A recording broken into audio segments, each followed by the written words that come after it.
States of America and to the republic for which it stands, one nation, under God, indivisible, with liberty and justice for all. Welcome, everybody. So, do we have any adjustments to the agenda that need to be made? We do not. Any conflict of interest disclosures?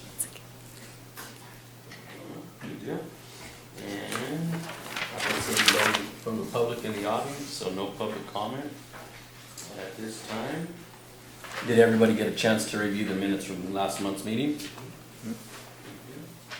Can we get a motion for approval of? I'll make a motion for approval. Second. Have a motion and a second.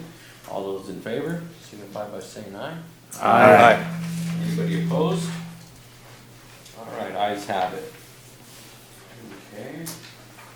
Moving on to updates of projects from city staff. Thank you, Committee Chair. So a couple major projects that are occurring right now within the city is obviously the wastewater treatment plant expansion. So the pipeline being constructed between Beaumont and San Bernardino is around 90 to 95% complete.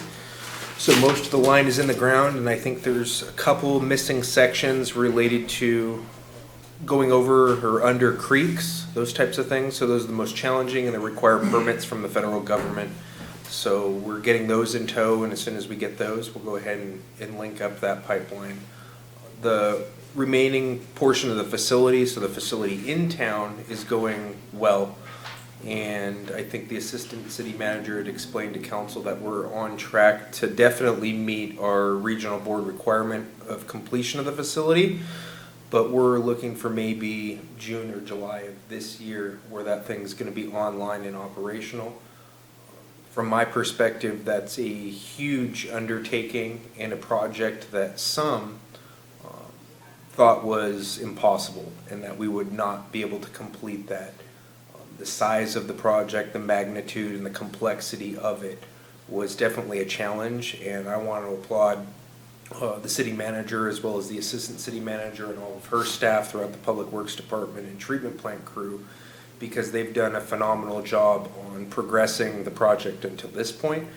And it's a large challenge to operate our current facility while you have another one being built right next to it on the same property. So it's a lot easier to build something from scratch, but it's harder and more of a challenge to keep our plant in operation while we're transitioning over to the new one.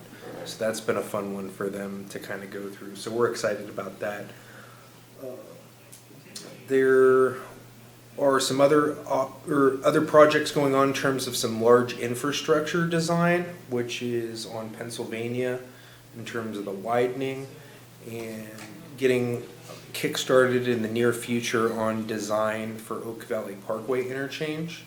So that's something that we've developed a fee credit agreement with one of the developers that's going to be funding the design of that project in lieu of paying fees. So we're excited to kind of get that ready.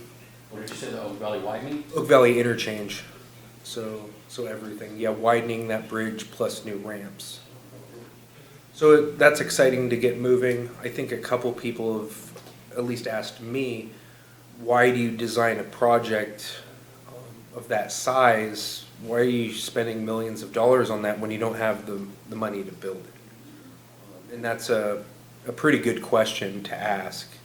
And from city's perspectives, and maybe even Dr. Brown from the school district can attest to this, is that when we as government officials design something, it's easier for us to seek other funding sources in the future. So when we're going and meeting with the county, or if we're meeting with the state of California or friends in Washington, D.C., and we ask for money for a project, the first thing they want to know is, well, when can you build it?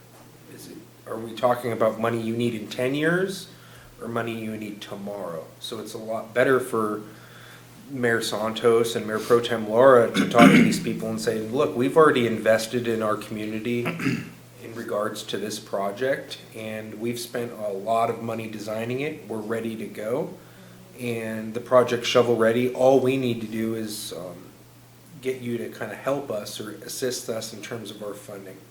So that's that's kind of why, in this case, we put the cart before the horse. And it seems counterintuitive, but if you've worked in government long enough, you know that's kind of how it works. So the other projects that we're seeing going is obviously San Gregorio Village. So I saw that In-N-Out put up their sign on the fence the other day, so that's good. At least that makes me feel a little bit better in terms of promising people that we were getting one. But the Canes is on there too? Yeah. Great. And then the grocery outlet is going pretty well, and the Planet Fitness. So in due time, we're going to get those up and running. And I know that since I drove by yesterday, the movie theater has kind of started to break ground in terms of the grading and some of the underground infrastructure that goes into that type of facility. That one, we are hoping that they can get it constructed by around November of 2020. And that way we can all go there for the nice holiday flicks that come out. I think that's it in terms of major projects or significant projects that are going on right now in the city. We're getting a lot of interest in other commercial lots within that vicinity and kind of some other places within town. So that's encouraging that we're getting interest from those. Well, if you ever hear me talk at the school district, I always say that 1 out of 10 of those happening is probably a really good result. So we do get excited that people are calling, but we do also pace our expectations on the challenges that some of these developments experience as they're kind of going through the process. So I know that myself and my fellow colleagues here at City Hall will do anything we can to be business friendly and help them through the process, but there's so many factors outside of our control that may stop a project from moving forward. But if we keep plugging away, we'll get a couple more for you guys to enjoy out there. I got so excited about the excused absences that somebody actually called in that I forgot to take roll call. In the new room, so if I could back up and just do roll call real quick. Mayor Ray Santos. Here. My apologies.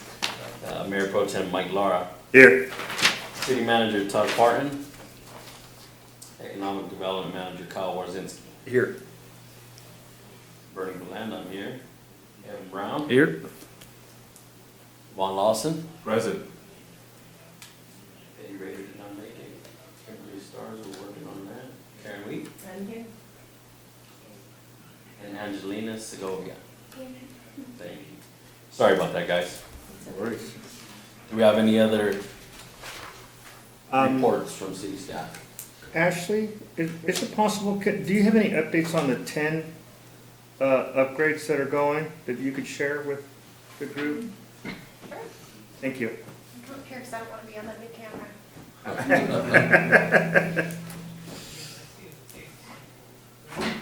So Caltrans did come to City Hall to present a stakeholders meeting this afternoon on the I-10 tune-up.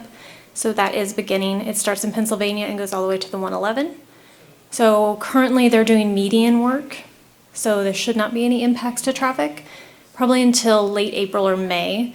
Then they'll start seeing the crossover lane, which, from my understanding, during the daytime work hours, there'll be no lane closures. So with the addition of a crossover lane, we're still going to maintain 4 lanes across the freeway. At nighttime, you will see lane closures.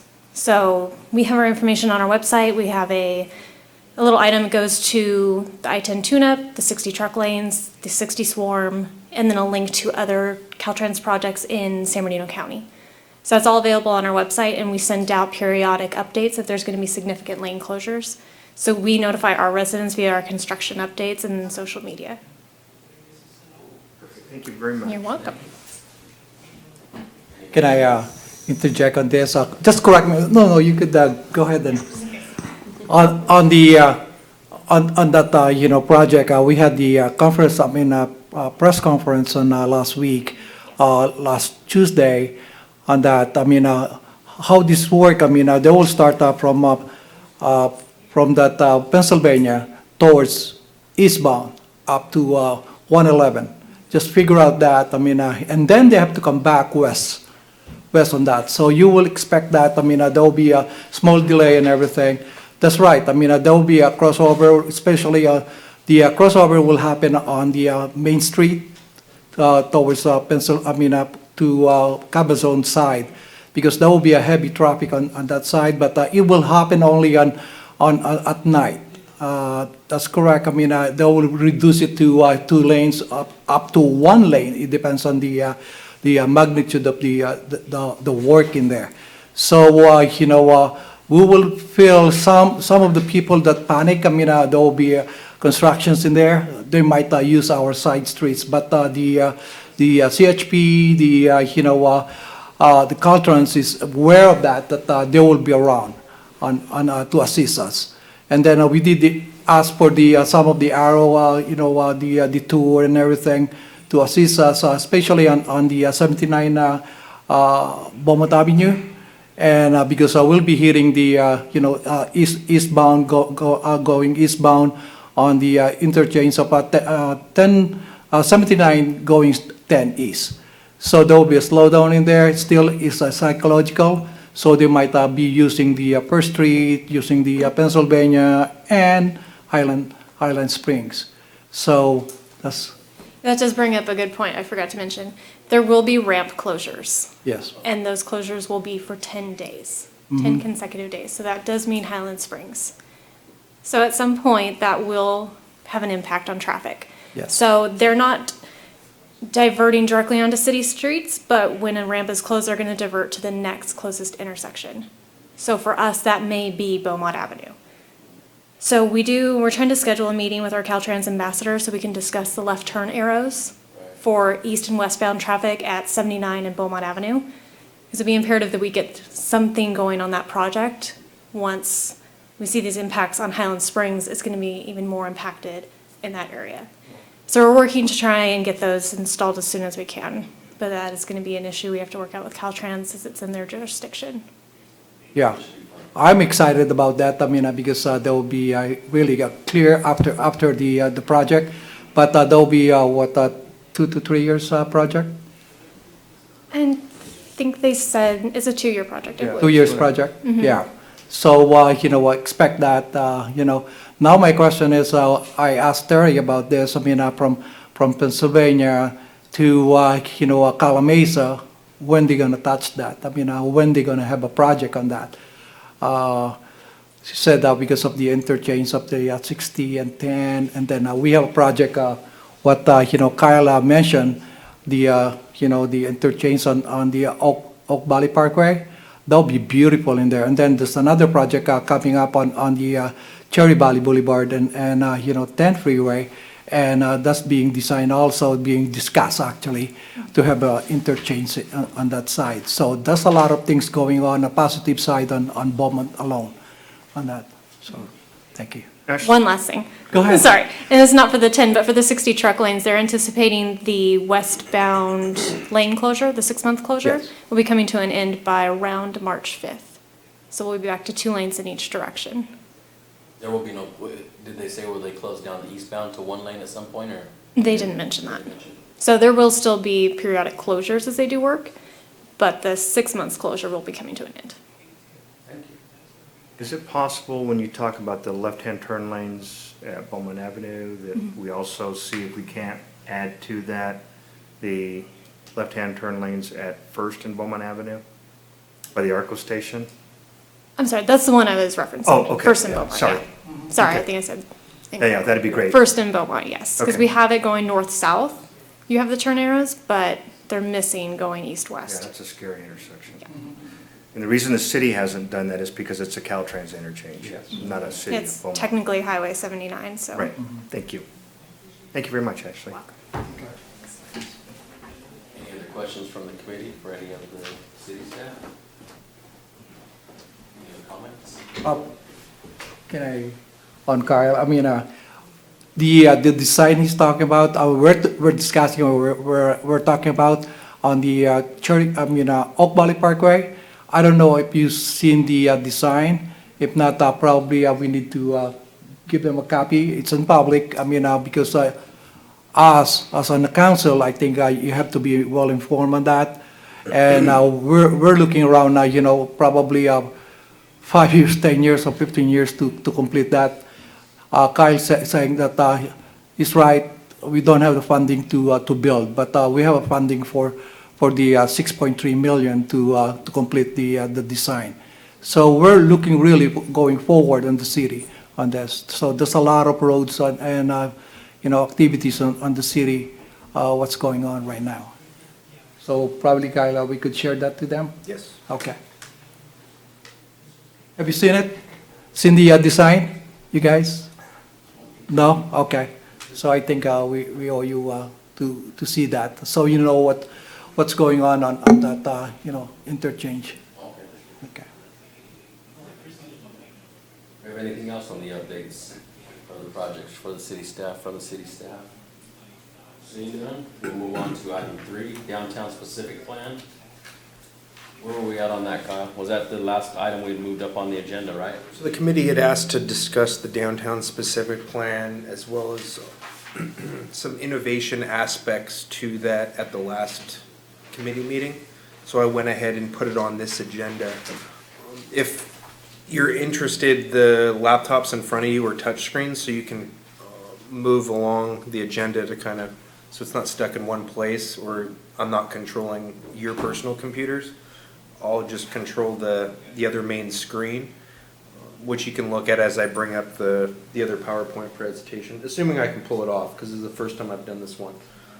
So the downtown specific plan is a work in progress and something that the city started down many, many years ago, and then for reasons we don't really need to get into tonight, it was kind of shelved for a while. And as we started on our Beaumont general plan update, we thought it would be wise that if we were going to do an entire general plan update, the environmental required for that, what would the add-on be to design a specific plan for the downtown area, which we could also have the environmental document from a 30,000 foot level cover some of the aspects of that plan.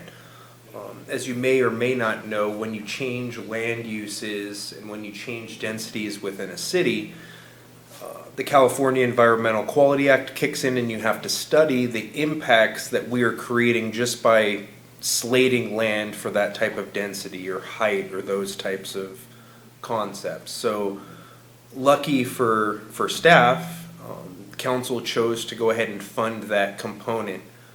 So it's a separate component of the general plan. It's not required, but it's a project that council wanted to see, and we're currently working on it today. What I'm going to present tonight is some work that the city council, the planning commission came up with based on community input. So we had various and numerous community outreach meetings, meetings here at City Hall. We had meetings out in the community in which we asked the residents and business owners what they wanted to see within what we refer as downtown. To backtrack a little bit, I wanted to show you all what we think is downtown, right? Because that was one question we got. Well, why are you guys talking about designing a downtown? Where even is that? Is that down by Best Buy? Is that somewhere else? Where is this thing? So we started our downtown plan, and you can see that on the paper handout I passed out. We are currently sitting in one of those gray bars on 6th Street right now. That's the City Hall campus. And what the city manager and other staff members thought would be wise is to take that as like your centerpiece of your downtown area. Because the community's used to coming to this facility. They're used to having events here and so forth. And then build off of that different corridors that play into the synergy with City Hall. So as you can see, that extent that goes all the way to Highland Springs is being covered within the downtown specific plan. But we don't, at least when I talk to people, I don't consider that entire corridor the downtown. So you can see on here, that we really have that highlighted in that dark blue, the downtown sub area. And that's kind of the core aspect of what we feel the downtown is. And then that has the highest intensities. And then as it spreads out towards really towards the east, you see a thoughtful interface with that. So you just don't have like a higher density downtown area put up next to single family houses or those types of things. So you have a thoughtful interface on how that all goes through in the future. So on to the PowerPoint. Who designated all these areas as that, the staff? Like Beaumont Avenue sub-area downtown? So we as staff and the consultant kind of came up with that, and then we presented it to the community and council, and they're the ones that really formally established the sub areas. Here we go. So I kind of touched on the sub area. So you have the Beaumont Avenue corridor, you have the downtown core, and then you have the extended 6th Street area. Next slide. That's what happens when you don't test things. Maybe the computer can't handle it. Well, so what this slide is supposed to say, should I act it out? Let's see your acting skills. Yeah, so that's unfortunate, but the different areas themselves have different components to them. They have different densities and they have different concepts that will occur within the different areas. So mixed use with residential above, those types of things. What I can do is, if you guys want to throw out ideas real quick, I can go grab the thumb drive and then that way you can see. Because I joked about acting it out, but there's no way I can visually depict a 4-story building as good as all you deserve, so. Is it available on this, like if we tap this file, will it come up, or is it easier for you to just go? No, because I uploaded it today, it wasn't part of the agenda. Oh, okay. So I put together a quick PowerPoint thing today. I think so- Evan just touched the screen and messed it all up. I think I did. Did you do that? Is that what happened? Which screen did you touch? This one? Oh, man. Oh, the big one, the important one? Let me go grab it real quick, and then I'll be right back. Let the record reflect that Member Monier has made it. Good to see you. Who's gonna make it? Like the first 2 slides on there, and the other ones are blank. Oh, yeah, we'll be done. All I need to do is just go grab it.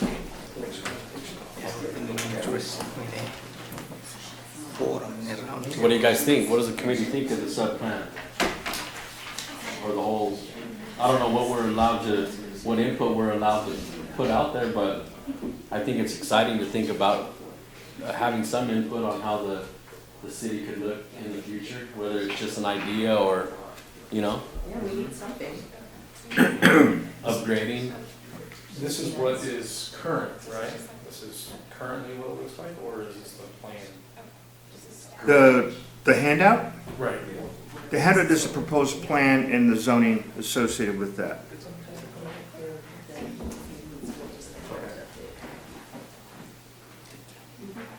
This is what was developed after the consultant and the committee members and staff worked on it. Is my understanding. So like looking at 6th Street, from Pennsylvania to Xenia. Yes.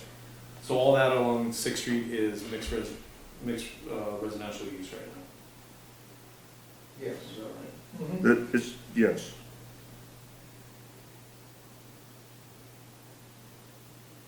What's the goal? What are you guys thinking? Ideas or that's what we're gonna talk about.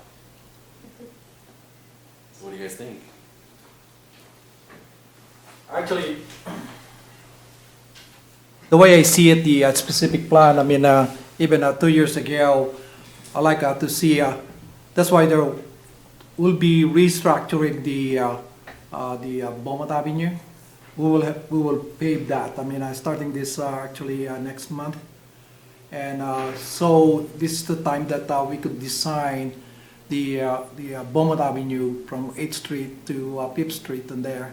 So if you will see there's a look like a parking spaces in there. The way we envision is there will be a lot of sidewalk, coffee shop on that section, and then we will incorporate that with the high-speed internet, and so people could go walk in there and then have a internet internet, and the kids could mingle on that area.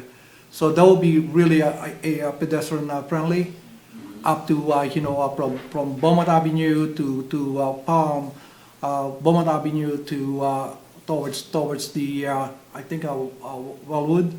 So because there's a lot of shops in there that they don't know what to do. I mean, when they say not what to do, is just there's people in there that they'll put a restaurant, or there's a lot of good antique shops in there, but sometimes they don't know what's really going on their business. So if we do that, the pedestrian friendly in there, our visitors who stop on Beaumont Avenue could stop in there, walk, and see what's going on in Beaumont. Yeah, that's the thing that we're missing on the Beaumont itself. We don't have a specific, really downtown. Yeah. You get it figured out, Kyle? We have got it working, sir. Oh, there you go. So, as I was talking, we had Don't the, touch it. yeah, don't touch the screen. Whatever you did before, don't touch it again. She wasn't even up there before. So, He's up there to keep him in line. That's right. I like that. We're gonna make that a permanent assignment. So the downtown core, we have the Beaumont Avenue sub-area, and like I said, the extended 6th Street sub-area, which is really a phasing of what's gonna work next to the downtown. So this kind of highlights the different zone districts. You can see based on the map, which is almost, I think it's the same thing that I printed out for you. Just the different residential, mixed use.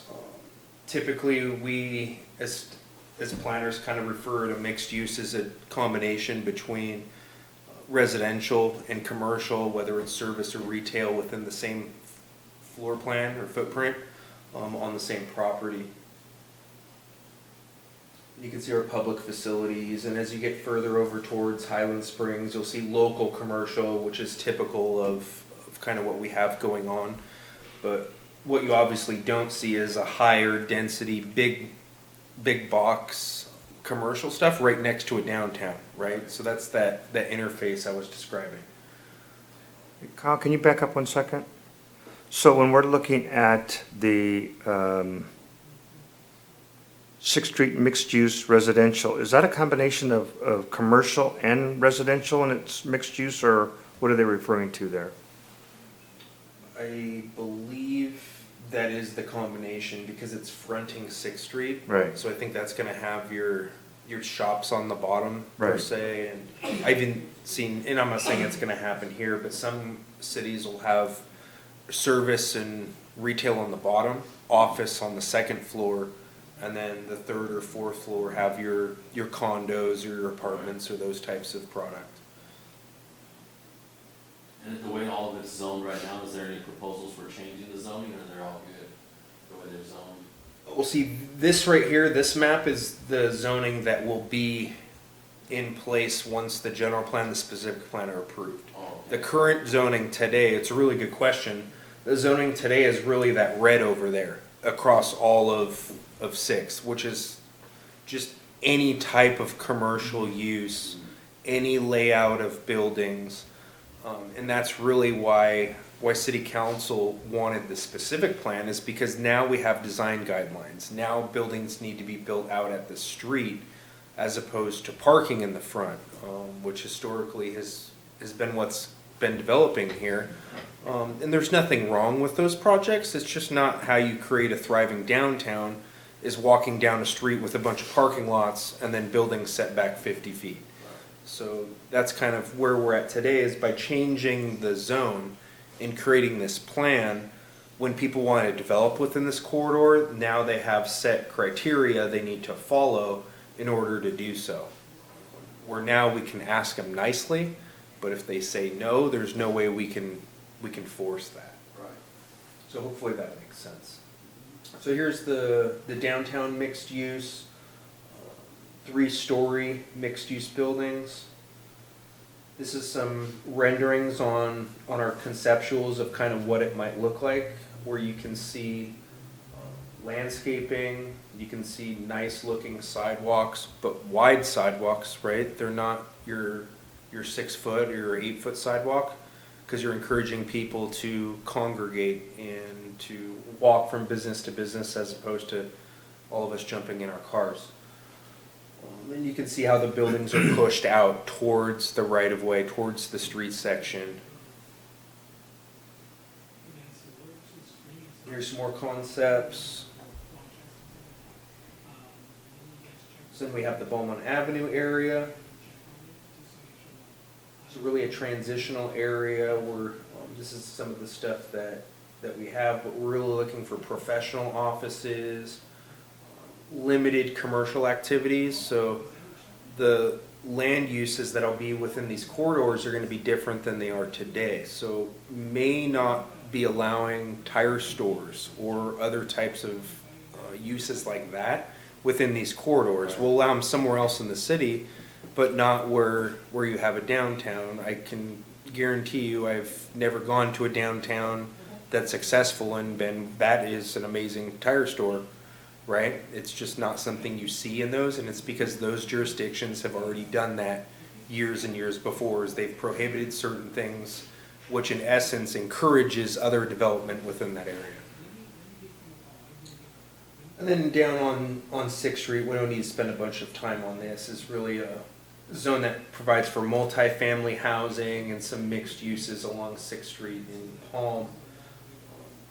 Does allow for higher heights within certain areas because of the need for multifamily housing, and that's even more prevalent today in 2020 than it was when we embarked on this process a couple years ago, because the state has made it a large priority to provide affordable housing, or any housing, if you will, for the residents of the state of California. So this really plays into that. 4 stories is something that we're excited about, because today that's not allowed. We can't do 4 stories.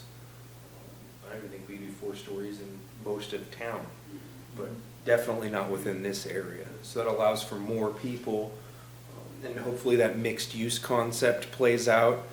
And in my studies of the mixed use, people ask, well, do you really want to live in something that looks like this? Right? Do you want to live above people that are doing business? And what I found is that a lot of times people that live there may own the thing downstairs, or they may be leasing the thing downstairs, the space. And this type of development also leads itself to this theory or a concept of eyes on the street. And what does that mean? It means that the more people that are around a commercial area, the less crime there is. Because the thought is that every one of those windows, someone could be looking at it, and maybe they are. But if you don't have that, you don't have that vertical nature, then criminals are not really concerned about that. They don't think there's a lot of people there because there isn't. So that's one nice thing to kind of think about. And then the local commercial is really your neighborhood supporting uses and small commercial. And then we have our local commercial.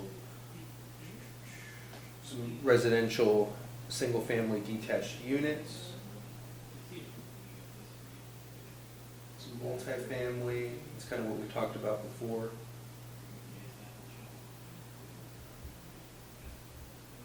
Downtown mixed use. It's a little bit different than the bottom picture, right? Something that looks a little bit more appeasing and is more modern. Dwelling unit?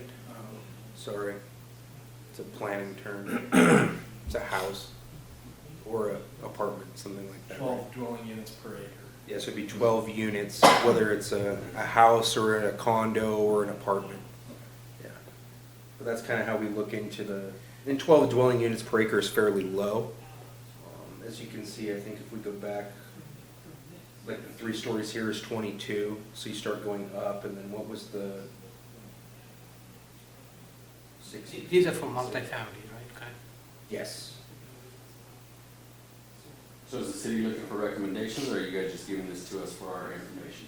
I just wanted to bring it up as kind of a refresher on what we may have talked about in the past, and then open it up to the committee to talk about this or any other ideas that may come from this presentation, or something that the committee's really talked about or thought about. So the last thing I just wanted to talk about is not only are we going to change the zoning and the densities and the heights, but the street sections. So we sit here today with 6th Street being, 4 lanes, no median, so no raised divider, no parking along the street, and it probably has a 35-mile-an-hour speed limit, but people are driving 50, 55 on it. That's not conducive to a downtown environment. No one wants to be on that sidewalk I showed you with a car flying by at 55 miles an hour. So what we're also designing are different street sections, and that may be something that people love. It may be something that other people are not too pleased about. So what we're thinking of within like the downtown core is this street section right here. So 1 lane, 13-foot sidewalk, parking in the middle of the street. So you can't drive very fast on that street. I mean, you're going to be going 10 to 15 miles an hour on that street, because there's going to be people around. There's parallel parking in the middle of the street, which is going to throw people's brains off, right? Well, what do you mean? I'm going to pull over to the left and park? But what that's going to do is going to slow people down. And for the businesses within this area, they're going to love that, because it's going to be safer. There's more people walking. The individuals I mentioned that may not be too happy are the ones that are using 6th Street as a alternate round around Interstate 10. And those ones are going to learn that this area is now Beaumont's downtown. And if we want to drive through town, we probably shouldn't be taking 6th Street anymore. We can take an alternative route or get on the freeway to drive fast to get from point A to point B. But this place we want people to drive into from park and then hang out and shop or congregate for a couple hours. No median in between like the 30-foot parking? It would just be designated lines? There may be some sort of planters that kind of break things up from what I've seen. So you have some drive stops and things like that. It won't be open, but I don't think a median is going to be designed. Or if it is, it'll be really thin where the parking is, and then expand at intersections. Right. So that you kind of have some protection. Kind of looking like that on your screen. So see, we're at an intersection. You can't just kind of drive through there. There's really no median because that's where the cars are. But the landscaping's there. You have other amenities that make it look really nice. But yeah, you can't be driving 55 miles an hour down that street. And then to get to the businesses, you're walking along the parking to get to a crosswalk? Yeah, you kind of just walk behind your car or in front of your car until you get to one of the nearest crosswalks, and then you just go across.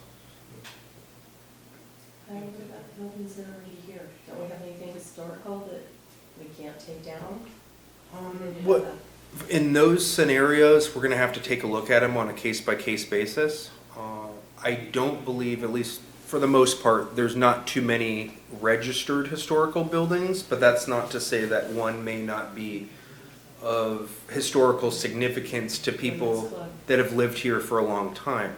So in those scenarios, and none of this makes them go away, it just sets the standard for if it does go away, what replaces it. It also might allow us to kind of guide them in the right direction if they were to do a major remodel or rehab to a building, especially some of the historical ones. We don't want to lose that character, But what we do want to perform is some enhancements to the property if can be done. So by no means is adoption of this plan demolishing anything. It's just a planning document that we use to move forward and get nice development as they come in. So what would you guys say was the thought process or time frame for moving forward on it? I mean, it looks like it's just conceptual right now, like, it's not like. So the plan itself should finish at the same time as the general plan. So we're hoping by the end of this year on that document, and then as things go forward, different developments that occur will need to adhere to that plan. Typically privately driven. So if a developer wants to come in and build, they'll have to do so meeting the new standards. We can also use it as a marketing piece, as in, look, we've created this area. This is what is going to occur here. Do you want to be the first one to do something? And kind of promote it that way. And then the city has an opportunity to alter the street sections. So that's something that I know that Todd and I have discussed, is trying to figure out what we can do to create some of this that the private community is not going to be doing. So do we make 6th Street look similar to this picture? Do we ask council to program monies for that type of project in hopes that it incentivizes investment from the outside to build the things on the side of the street? But I don't have a great timeline in terms of this is exactly when we're going to start or finish something like that. So questions from the community? Right, I do have a question. So this is beautiful, by the way. But for this to realize, there has to be taken, because majority of these are private development, right? Only the public access roads and so forth are city's responsibility. Is there any number, any thought behind that? Is that if we try to go forward with these, there will be takers? For instance, like what size of, let's say, city with what median income makes this plan sustainable? Are we there? Yeah, I think it's a good question to ask. There had been interest years ago from a couple people on doing something like this on 6th and Beaumont Avenue. That said, I haven't spoken to them in a couple years, so obviously they're not pursuing that endeavor. I don't know if there's like a sweet spot in terms of when a city gets to a certain population or an income level, whether downtowns happen or not. From what I've seen in my career, is it really depends on the area itself. Do people want to invest in this? Do you have landowners that are willing to sell or upgrade their property to these types of standards? Do they want to develop and reinvest in the community? Or would they rather just keep their building that they've had for 25 years and then rent it out every month and treat it as a revenue generator? Eventually, once certain catalyst events occur, it starts a snowball effect. So once you get a couple started, you'll see other ones come in because they've created now something that people want to be part of and gets them excited about. But I've seen cities really small have nice downtowns, and I've seen cities that are larger have downtowns. Some, like Rancho Cucamonga, create one out of nothing with Victoria Gardens, right? That was all dirt. So they've created an artificial downtown because they didn't have something to start with. Or you have Temecula that had a really nice one, and I think the poster child, at least the most familiar for this area, is Redlands, right? And what I found out in my studies is that the Redlands downtown specific plan was approved 25 years ago. So they had all those standards in place. If you can think back to what Redlands downtown was 20 years ago, it isn't what it is today, right? But there was hints of it. and then it just started building on itself. So that's what our hope is that we get something in place that sets council's vision for the area, and then as time goes on, that vision becomes a reality. Where if they never set the vision, then we continue with what we have today, and that's just a piecemeal planning approach on an area that we all, I think, hope becomes a downtown, but would probably never truly become one. Somebody told me there was supposed to be Victoria Gardens right there at the interchange years ago, right? Wasn't that the rumor? That's right. That's On when, the 63, right? that's when malls were a thing. Right? Yeah, okay, now. Yeah. And you just said the key word, when malls are a thing. A lot of things have changed, right? One of the things that the two communities that you have mentioned, they have a much stronger revenue base because of the property value, right? So this is why I ask, what do we know about the median income and how that correlates to what we are planning? Sure. It's always, it's a wonderful opportunity for city to pre-plan, think ahead. But the area we're talking about is quite a stretch, quite large, you see. So I wonder how you mitigate between having the ideal downtown, have the plan, and continue to build. It may take 20 years to get there, versus having potential business opportunity to come shy away because of the rules that were there. Sure. Yeah, that's, But see, if I were to That's a build here concern. now, let's say, high rise, a 3-story, 4-story, first thing I would want to think about is, what's my ROI, Mhm. right? And if I build one and 50% of that is vacant, the next person coming in saying is, don't go near that downtown. of course. Right. Yeah, so that'll be something that we kind of look into as time goes on. If things are working, that's great. If not, then we may need to retool and realize really what is acting as an obstacle that's preventing development. Because that's not necessarily the intent of the plan, but you're 100% right. Sometimes when rules or regulations are established, they produce an undesired result. Right, and actually council could always come within that general plan to have opportunities for variance when it makes business sense, when Yeah. it makes sense for the community, right? Correct. So council always can override using that variance provision. Yeah.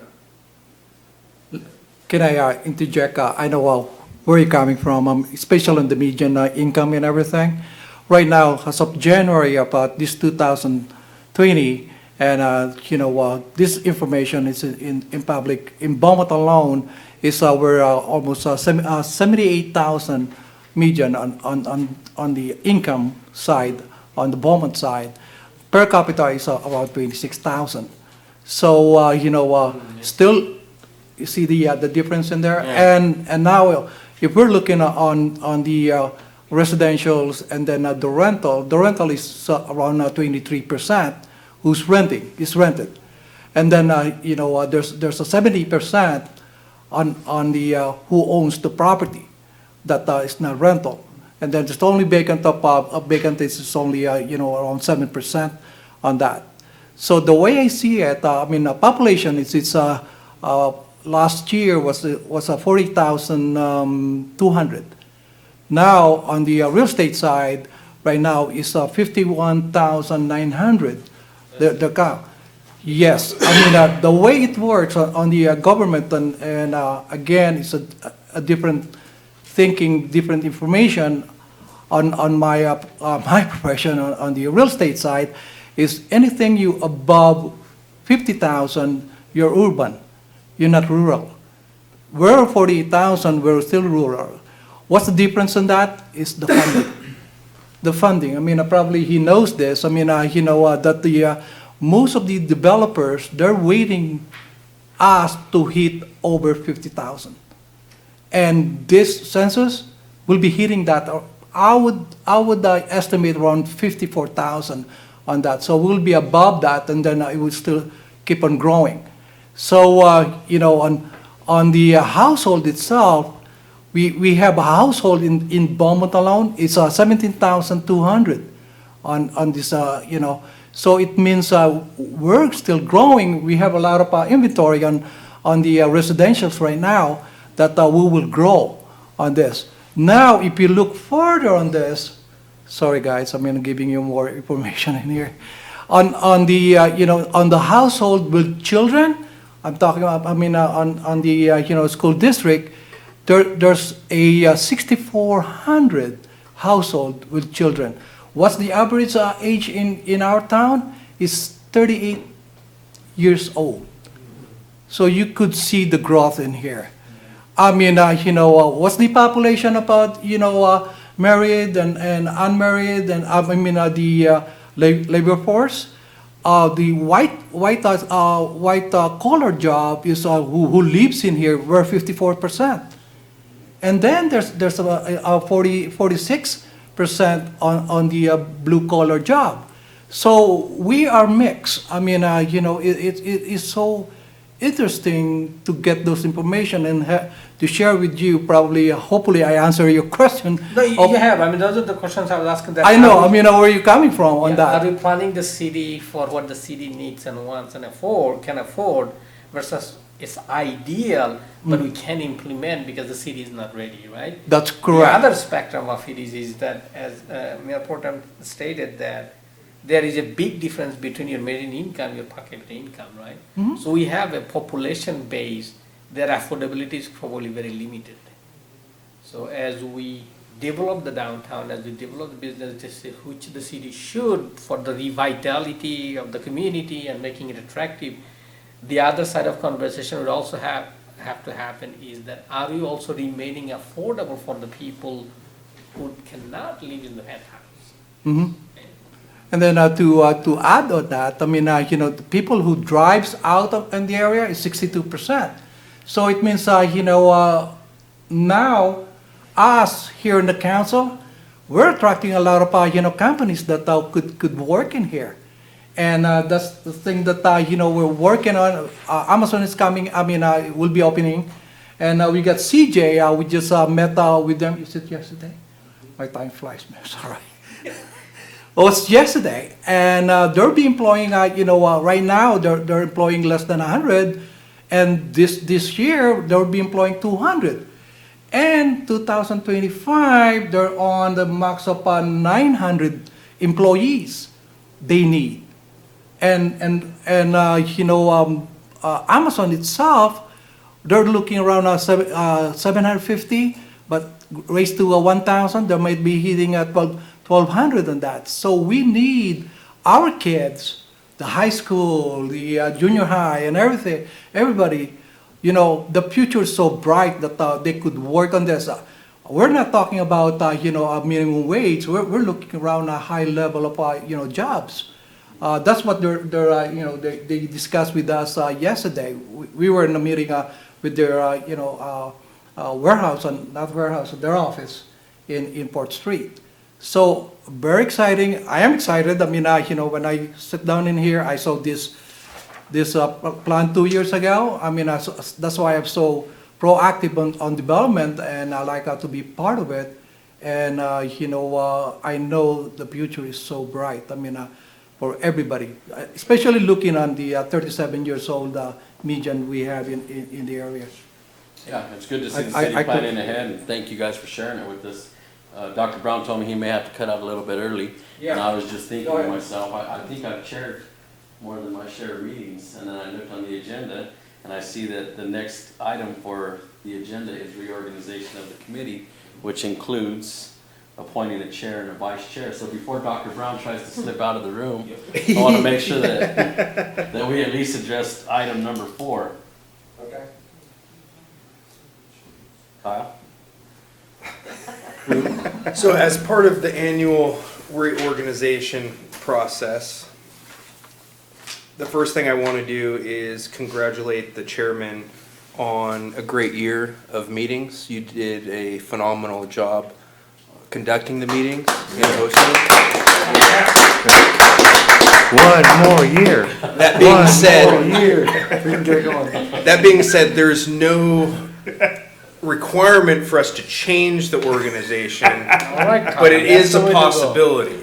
So with that said, we are looking for a chairperson, a vice chairperson, and a secretary as part of the reorganization today.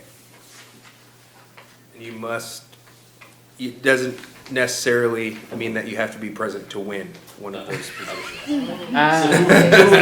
So exactly. Who's absent today? So I know Betty was Sound the vice same chair. word. Yeah. I slip out, I know what's gonna happen. See, I actually gave you a little courtesy there by doing it before you left. Yeah, we would have really got you if you left. Perhaps we should start with asking if there's a volunteer that would like to be chair for the following year. First of all, you gotta dial back your enthusiasm, all right? Go ahead. Or should we ask, does the current chair want to, I completely am one of those that agrees with sharing the wealth. But you're so good at it. So, He is. You know, Kyle, you sure it's been 1 year because we voted him in. It doesn't feel like a year. So maybe. You want me to move? Yeah. So I would actually like to get a bit more of what you've been doing. So I would nominate you to remain. I second it, motion carried, moving on. I mean, you know, Bernie, I'm here to help, so I'll. Okay, please not second that one. Let's take a motion. so I motion. well, before, if you want to step down, Okay. There you go. That sounds like a good step up. Yeah. I'll make a motion that Dr. Evan Brown chair. I'll second. We have a motion and a second for Dr. Evan Brown to chair for the 2020 year. All those in favor? Aye. Aye. Congratulations. Any opposed? Now, so, motion made, second, and carried for Dr. Brown to be the new chairman for the 2020 year. As always. And in the event that Dr. Brown is unable to attend, it's always important to have a vice chair step in for him. So do we have any volunteers for the vice chair position? One. Take a motion. One, three of us, vice chair. I would second that. We have a motion and a second. Vaughn, do you accept? Yes, sir. Y'all know where I live, so it's not. There we go. So we have a motion and a second The for a opportunity to nomination learn for from this Vaughn. young man, Vaughn has so- accepted. All those in favor? Aye. Any opposed?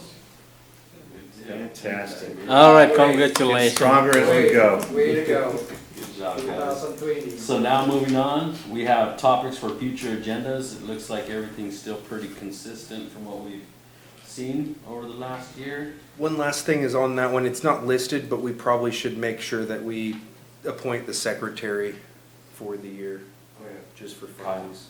Right? I can do it again. I make I a motion. second. I make a motion to appoint Kyle. Not said anything, and then we could have not had one. All in favor? Aye. Good deal. That's It's the next unanimous. show we have. Again. You know, there's a price to pay for doing a good job. You know that. Yeah, I appreciate that. Is there anybody want to add any topics for future agenda discussion? I saw there was an article my wife was telling me about in the Record Gazette about homelessness from other areas getting moved to some areas. Is homelessness something that we need to ever look at or visit for a discussion item? Yes. So in fact, I'm coming, the reason I was late was I was in a round table with a delegation that came from HUD, making a trip. I would want to know more what our situation here is, so as a future agenda item. Good with that, Kyle? You want it on a future, or do you want it on the next future? Like next meeting? I mean, if nothing, if it doesn't compete with anything else, I think it's a timely conversation to have because the state and throughout the, all cities, the way we are moving along and so forth. I don't know what the city's affordable housing situations are. Some of the cities are being under a lot of pressure to do that.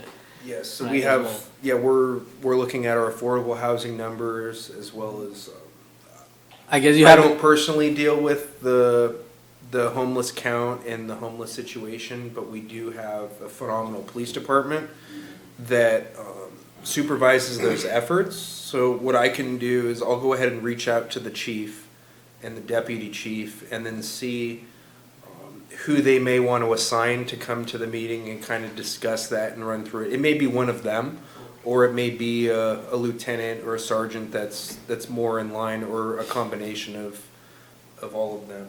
So what I'll do is I'll try to see if they're available on March 11th. And if so, we'll get them teed up. And if not, then we'll shoot for a meeting after that. It may be the next meeting or a subsequent meeting, if that's okay with the group. That makes sense. they will have about a month notice. They should be able to. Hey, Any other topics or items for future agendas the committee would like to bring up? So we started talking as part of the homelessness to the affordable housing, right? Isn't there a report due? City has to submit their the city, status, right? they have to have A plan. a housing element every so often. So ours is currently valid, but we are also planning on the update to that. So we could talk about what we currently have on the books in terms of our affordable housing needs and the plans for those. And then the planning department can also explain the work that they're starting on now that's going to get into full swing on their efforts to meet the new affordable housing goals that the state has just recently issued. So how many units and the breakdown of the income levels and those types of We things. can discuss all that at that time, right? Yeah, so we'll have that type of discussion, and it'll be the planning department that can go ahead and present that info to us. So I'll put that on topics for future, and I'll see how those slate out with the time commitments of the other colleagues I have. That'll move us on to committee member reports. If anybody from the committee has anything that pertains to the city or the rest of the group, feel free to share. And if not, we are after, but feel free. I'm going to go very quickly. I did want to say to Ms. Rader, who's not here, thank you so much for the invitation to the Citizen of the Year banquet that the Chamber had. It was phenomenal. If you weren't there, you missed an opportunity. You missed the opportunity to see one debonair young man and his beautiful wife step out, and our mayor had a chance to visit with him. I mean, she cleaned him up very well. That was a good-looking fella out there. And I told her that, by the way. I did tell her. He knows I told her that. The other thing is, in addition to it being Black History Month, yay, it is also CTE Month. I know Dr. Brown knows that. Career and Technical Education Month here in this nation, celebrating the opportunity to provide wonderful career opportunities for people across this nation, retraining for young people who are looking for outstanding careers. In line with that, Mount San Jacinto is going to host what we call a multi-program advisory committee meeting on February the 28th. We have sent out invitations. I know we did send one to Beaumont, to our high school partners. You probably did not get it, but other ones did. It will start at 7:30 at our Menifee campus. If you are a business in the industry, if you are a chamber, we've invited all of our chambers, including Beaumont, Banning, Menifee, Temecula, our folks down in Wildermeyer, and San Jacinto. We've invited all of them. If you are a business industry, if you are a chamber, if you are a part of this community and just want to know what's going on in the world of career and technical education, and more especially what Mount San Jacinto is doing, we invite you to come. And it starts at 7:30. We will feed you breakfast, and it will be out by 10:30 because we know business owners need to get to their businesses. The whole idea behind advisory, very quickly, is not for you to listen to what Mount San Jacinto says. It's for us to listen to what you need in the community. So often when you go to your educational partners, they tell you everything they're doing, and yet they do it in ivory towers. The idea behind career technical education advisory committees is for me to reach out to Mayor Santos and say, what is it in the real estate community that you need, and how do we train students to best meet your respective needs? And so we invite you to come and be a part of that process. Once we have an opening session where you meet our leadership and hear what the state is doing, we'll break out into sectors, and each one of those sectors, whether it be business or utilities and construction, will have an opportunity to give feedback to our professorate so that we can design better programs to serve your needs in this community. When was that? It'll be February the 28th, and it's at our Menifee campus in Building 3000. And if you guys have my contact information, if anybody needs information, please just reach out. I'll be happy to send, our assistant will send you anything that you need.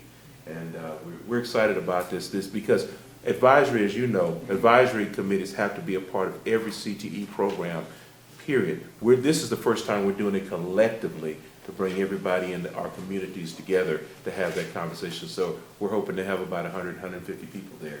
And like I said, breakfast, the whole 9 yards, and just great fellowship and camaraderie in and out. We know you guys are busy, we know that, so we want to get you in and out. Thank you, Mr. Lawson. Well-spoken, articulate, brief. Thank you, sir. And Thank you. informative. You're gonna make Yeah. an excellent vice chair. Well, don't know about that. So Chair, I'm gonna take 30 seconds to tap on to that. We had this on our agenda item about potential apprentice opportunities and so forth for CTE like things. And I had recently a young man called in saying he's in a program and he's learning in theory but would like some hands-on experience efforts. So I put him on the floor, promised him no more than 20 hours a week because he has to continue his work at minimum pay. So far I got the report that he's doing great, everybody likes him and so forth. Is this one of our Mount San Jacinto students? No, he happens to come from a private career technical education. Okay. I thought he was yours, but once I looked at his resume, I saw. So I said, well, I can't really discriminate because it's coming from private. I will give him a chance anyways. Hey, But I wish it was. from- Anytime you need ours, come on down. We'll be happy to hand them off to you, man. Yes, Karen? Nothing. Okay. That was it. No comments. I don't think any from here. All I Oh, have, you know what I do? I'm just so excited. to serve as the chair of the Economic Development Council. good, if you guys ever need somebody to fill in, I got your back. There you go. I won't be here for the next 6 meetings. The only thing I have, guys, is, we do have our next upcoming boot camp. So any of the students, I believe the students we're working with this coming Tuesday at our facility down at our training center are from Marina Valley, Riverside area. So if you guys, anybody's interested, and one thing we like to always make sure that we tell students or parents is that, you know, that saying you guys probably see on different little memes is it's okay to tell kids that it's cool to build stuff with your hands. You know? Absolutely. So there's good, profitable careers in the trades, and that's what we like to promote. Yep. That would conclude mine. Mr. Great. Santos? Oh. Oh, gosh, it's good, go ahead. Very quickly, I did follow up with city manager regarding the apparel we talked about in our last meeting. There's still a concern in regards to shirts and things. However, we did talk about a different type of, maybe a name badge that's more visible. So I'll be working on that. The hats was a concern because if we do have members attending, is that it wouldn't look as professional wearing hats as it would to wear, you know, as you come dressed up, right? So we will be looking at, or I am looking at a different type of a badge that you can see is a little bit more visible, so that they can see that we are attending these openings. The other thing I want to mention, Mr. Brown, that we have on was it the 21st and 22nd, the CIF Wrestling Championships that are going to be located at Beaumont High School?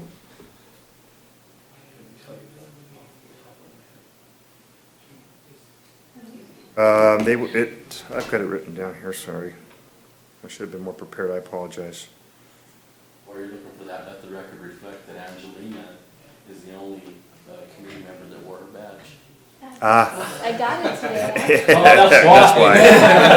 I'll It's be fi- wearing it all the time. I feel so official with it. February I 20, saw mine and I meant to bring it. I apologize. Thank you for reminding me. Good job, actually. it's February 21st and 22nd at Beaumont High School. Should be a very large event. It's an all-day event. That is CIF Wrestling Championships. What time? All day long. All day? Yes. Also, I do want to comment and thank Mount St. Center College for being such a great partner with the city, not only the city, but also our school district as well. And Kyle, excellent job as always. Appreciate all the detail that you put into your presentations and your dedication to what we do here. That's all I have. So the only thing I have is I wanted to tell everyone that the Mount San Jacinto Career Vehicle will be here once again for its monthly career training day tomorrow.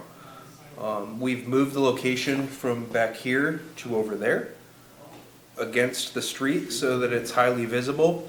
I forgot to talk about the inaugural event, which happened in January. There was 5 people that came. I'm not sure if you think 5 people is a lot or not, but I was excited to see 5 because I was worried it would be less. When I explained to people what the 5 people were doing there, it puts it in a different perspective, right? Because 5 seems like not a lot, but one person was in there for interview training and resume building, so there's obviously some merit to that. Another person utilized the vehicle because it has Wi-Fi to apply for jobs, because they were unable to do so at their place of residence. On top of that, the fine individuals that work for the community college help them, right? So if you're filling out an application at home, you don't really have anyone to help you except, in my case, my cat, right? But if you have 2 professionals that help you fill out that answer on the questionnaire, it'll probably sound a lot better and resonate more with the person that's screening those. And then the last 3 I would have never guessed, but they drove by and saw it, ended up going into the vehicle and applying to go to school. So now they're enrolled in Mount San Jacinto Community College. So that wasn't really an outcome that I was shooting for when we came up with the concept, but I think if that happens every single month, that's phenomenal. Yeah, And absolutely. so I'm proud to say that the first one I believe is a success regardless of the number. I try not to get hung up on numbers because even one assistance is valuable to me. But I am proud that it'll be back tomorrow and every other month on the second Thursday of each month. Yeah, that's great. And very quickly, you're so right. That van belongs to you. In other words, it belongs to this entire community. And so what that means is whether it is our K through 12 partners, whether it's business and industry, you may have a street fair. You know, we have the festivals each year throughout our community here. You can always invite them to come up and partake in those activities where you have large crowds, whether it is about helping people with resumes or seeking out jobs. So just remember, while it has MSJC on the side, it belongs to you. That's the whole. It's in our division, our division in career education. It belongs to the community. It doesn't just park on our campus.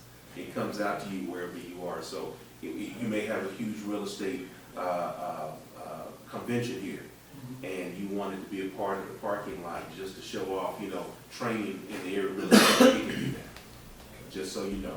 Just get it on your calendar, just like you've done every other month. The only thing is you can't have it on the second Thursday of the month. There you go. Because I've already scheduled that He's thing got out it to for like the whole 2030, so. Yeah, and they will do it. They will schedule whatever you need and just get on the calendar and get there. Okay? Thank you guys for your time. Bernie, great job. Thank you guys. We'll adjourn the meeting at 5:20. See you guys next month. All right. And congratulations on completing